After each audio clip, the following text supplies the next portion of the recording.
Hello, I'm the Eternal Newbie. The extra L is for luck. As in, if it weren't for a bit of luck and a really smart idea or two, I would have totally wiped out my party. Now I'm used to TPKs. As a matter of fact, TPK is one of my nicknames at my friendly local gaming store. But this would have been the first time I did it as a DM. Before I tell you about how the party almost became worm food, business. If you like this video, I've got a bunch. Check them out. Likes, comments, and especially subscribes are just amazingly awesome. I've got a couple other things going on, like a Discord where this game took place, a gaming YouTube channel, and a Twitch where I stream weekly.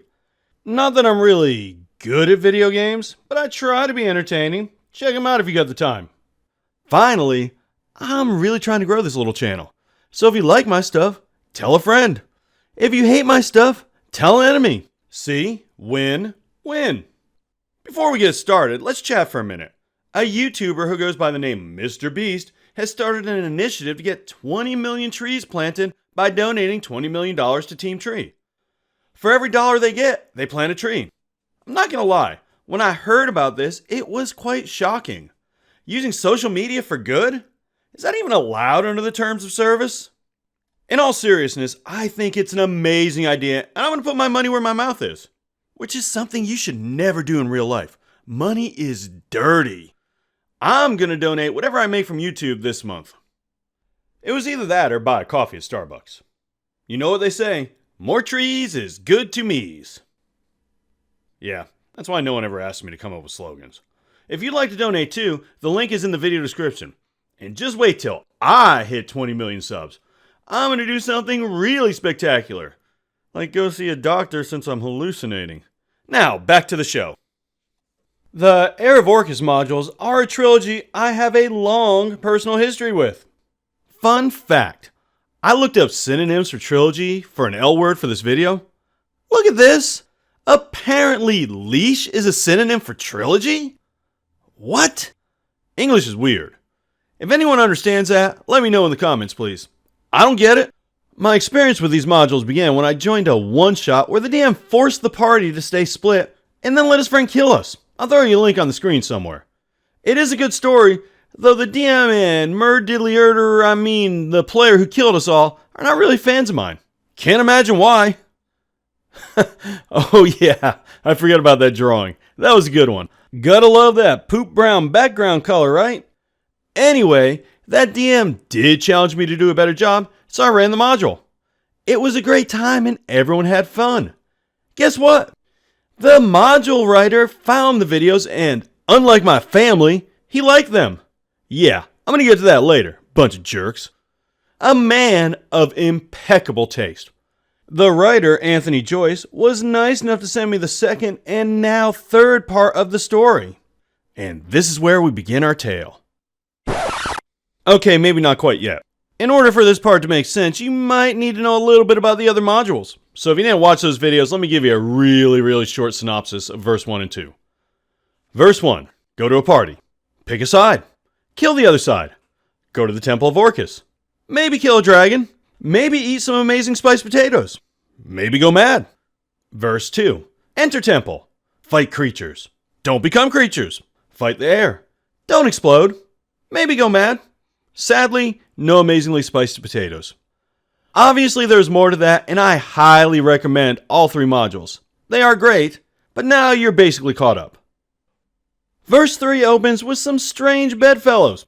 The enemies in verse 1 have come together to stop the heir's insane grab for power. You see, she wants to kill Big Daddy Orcus and take his place. We've received a letter from the Duergar of Duergar, a city in the Underdark. The heir has been spotted in the area collecting the currency of the gods. No, not that. Though that would make a lot of sense. I speak, of course, of souls. Okay, now you're just being silly. Souls. Present are all our old friends from the other adventures. Sir Titus and Sir Getz, along with Orion and Mordecai.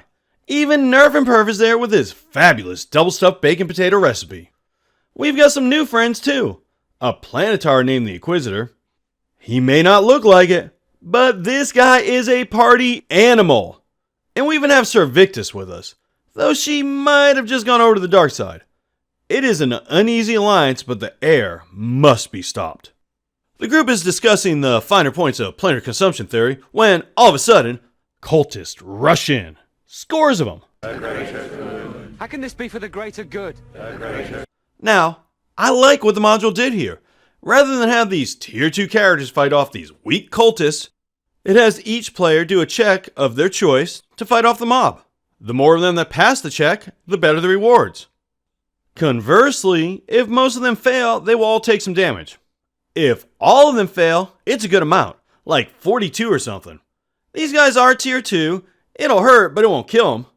Or, so I thought, until I looked at the character sheets before the game. You see, one of them was a wizard. A level 5 wizard. A level 5 wizard who had dumped Khan. Yeah, my guy has 17 hit points. If everyone fails their check, he is a dead wizard. Luckily, one guy passed, and I was worried for nothing because he didn't even show up. After that, in some Underdark shenanigans where they meet a dark gnome who loves to bet but has no money, so of course he bets rocks, they get to the city of Duergar. It is an impressive sight. As you can see, it has kind of a cyberpunk feel to it. I'm not going to spoil this whole module for you, but I will give you some highlights. One of the side missions is to capture what is basically an escaped slave. The party goes after him, but when they get there, they find out everything is not what it seems. You see, this slave ran away because he had saved a child from being beaten to death by a master. When the party learns that, they don't want to capture the slave. Strike that. Most of them didn't want to turn the slave in. One player, who I'll call, I don't know, Johnson, for no particular reason whatsoever, didn't care. The slave had broken the law. Most of the rest were like, we're not going to take him in, but Johnson was all about the law. You betray the law! So with no backup, Johnson attacks the escaping slave. This slave, who, as Johnson had heard earlier, was a bodyguard to some high muckety-muck. He also happened to be a drow Shadowblade. I'll pause for a second while those of you who know what a Shadowblade is stop laughing. Ready? Okay, good. Let me show the rest of you why this is kind of funny. I mean, besides the fact that Johnson is the act first, think second type, and totally deserves what's about to happen to him. Let's take a look, shall we? Now, Johnson is a level 5 fighter, and he did manage to grapple and knock prone the former slave. But what's that? We're in the Underdark here, people. It's always dim down here. Yeah, he shadow steps right next to Johnson, stands up, and proceeds to wail on him. I'd like to say Johnson gave as good as he got. I'd like to, but then I'd be lying. He was down before his next turn. The rest of the team agrees to let the slave go free and will even help him, saying they killed him. But Johnson rats him out because you betray the law! I will give him some credit here though. His character was lawful neutral, which he was definitely playing. I'd also like to say Johnson learned his lesson, but he didn't. And if he did, he wouldn't be the player I love to play with. Seriously, Johnson, I know you're listening to this. Don't ever change. You know, strange, I've never heard of that movie. I'm guessing it wasn't that good. Anyway, later on we're on a spaceship. It didn't look like that, but isn't that a cool ship? This one I did recognize. I used to watch that cartoon when I was just a wee lad. That is right. The Eternal Newbie was anime before anime was cool. Come to think of it, I was lots of things before they were cool. I'm still waiting for not showering to come into vogue. Remember, you heard it here first. So, we're in this crashed spaceship, and they are looking for cultists who have been kidnapping slaves. There is a deep, dark tunnel with a big trail of blood in there, along with some other cool stuff like a mind witness janitor and a stasis pod. Quiz time! What do you think John's saying? You know what, it's not even worth it. I mean, we all know he's going rushing down that ton of old blood, right? After all, there were 2 cultists, and they only found 1.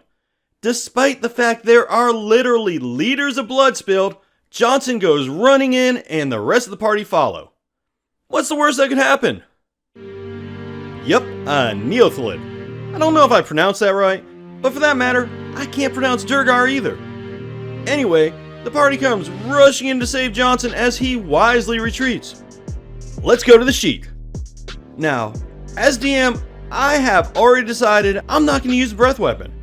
But after doing this yet again, I figure I have a duty to teach Johnson a lesson. So it was back on the table if I could hit just him. Sadly, that never came up. I did almost cause a TPK regardless. 2 characters were swallowed, and on the Neothalid's next turn, they were going down. So they were dead unless they could somehow do 25 points of damage to it from the inside. Meanwhile, Johnson is out and he's retreating down the other side of the tunnel, where I am totally 100% sure there are no big nasty monsters just waiting for them. They were basically dead. Until the druid gets the bright idea to cast Warding Wind, a spell that puts, I think, 20-mile-per-hour winds around him. You know, I probably shouldn't have let him do that. After all, it is really hard to talk inside a monster's stomach, but I did. The Neothalid failed its save and spit them both out. But the big worm does happen to have one more trick up its sleeve. It casts magic. It can cast Confuse on the entire group. Most fail their saves, but in the end, they do manage to somehow get away. That poor Neothalid went hungry. Well, besides the cultists it had already eaten. I'm not gonna say I was trying to kill the party. I totally could have done it with the Neothalid's breath. But I'm also not gonna say I wasn't trying to kill Johnson. He got a really lucky save or I would have had him. That's a change for me. I did a video a while back about jumping through all kinds of hoops not to kill the party. I was so young and dumb back then. Okay, fine, just dumb. It's like being a parent, kinda. When you get your first group, you are very careful to keep them safe, make sure they have the right toys, etc. But now, I just hand them a book of matches and a chainsaw and tell them to go have fun. They can find the gasoline for themselves. It'll build confidence. As for the group I regular DM for, the one I bent over backwards not to kill, yeah, that came up the other day and they didn't even know it. Bunch of jerk faces don't even watch my videos, even when it's talking about them. Some family I've got right. That's alright though. I've got a little surprise for them. Oh no, not that. Yeah, that looks about right. I mean, they are level 3. Think I'll call this Mega Neothalid View Count. Alright, let's finish up this story. They get away and thanks to an ingenious move by Gramps, they end up defeating the big bad. I'll just leave it at that to curtail spoilers. It was a great game. I mean, they did almost die a couple of times, but they used their brains to get out of it. Gotta love games like that. It also had a bit of a cliffhanger, so part 4 is incoming. If you've never played these modules, check them out. They are for sure my favorite ones. And no, I am not a paid reviewer. Or a reviewer at all. If they suck, I'd tell you. I may be petty and vindictive, but hey, I'm honest about it. Have you ever tried them? Let me know in the comments what you think. I do read every single comment. If you have a better name for my Mega Flying Death Machine Neothalid, let me know that too. Although I do really like view count. The pettier the better. Thanks for watching, and remember, as always, play your character. Don't let your character play you.